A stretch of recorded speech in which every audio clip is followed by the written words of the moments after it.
কখনো সাকিব হতে যেও না, ধ্বংস হয়ে যাবে। তার চেয়ে বরং স্টিভেন স্মিথ হোক। দেশীয় ওয়ানডে খেলে 43 এভারেজে 5197 রান আর মাত্র 12টা সেঞ্চুরি নামের পাশে থাকলেও কেউ তোমাকে নিয়ে ট্রল করবে না। হতে পারো কুইন্টন ডিককের মতো শান্তশিষ্ট নম্রভদ্র একজন। দেশীয় ওয়ানডে খেলে 46 এভারেজে 6583 রান আর 20টা সেঞ্চুরি নিয়ে তুমি থেকে যাবে জেনারেশনের সেরা ব্যাটসম্যানদের একজন হয়ে। ক্যারিয়ারের প্রথম 2 ওয়ার্ল্ড কাপে ফ্লপ করে বিদায়ী সময়ে এসে 3টা সেঞ্চুরি করে সর্বোচ্চ স্কোরার হওয়ার পর তোমার আর কোনো হ্যাটার্স থাকবে না। 162 ওয়ানডেতে 48 এভারেজে 6633 রানের সাথে 13 সেঞ্চুরি নিয়ে তুমি যদি হও কেন উইলিয়ামসনের মতো ঠান্ডা মেজাজের কেউ, তাহলে সবাই তোমাকে বাহবা দিবে।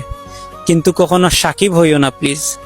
70 টেস্ট খেলে প্রায় 38 এভারেজে তোমার নামের পাশে 4600 রানের পাশাপাশি যদি তাকে 242টা টেস্ট উইকেট কিংবা 247 ওয়ানডে খেলে 37 এভারেজে তোমার নামের পাশে 7770 রানের পাশাপাশি যদি 317টি ওডিআই উইকেট থাকে, অথবা যদি 129টি টি-20 ম্যাচে 2551 রানের পাশাপাশি যদি তাকে 149টি টি-20 উইকেট কিংবা তুমি যদি হও 1.5 দশক ধরে সব ধরনের ক্রিকেটের বিশ্বের সেরা অলরাউন্ডার, তবুও তুমি কয়েক ম্যাচ খারাপ খেলার কারণে প্রতিনিয়ত ট্রলের শিকার হবে তোমার ভক্তকুলের আর হ্যাটার্সদের কাছে।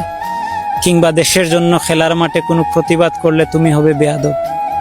দেশের জন্য লড়াই করো।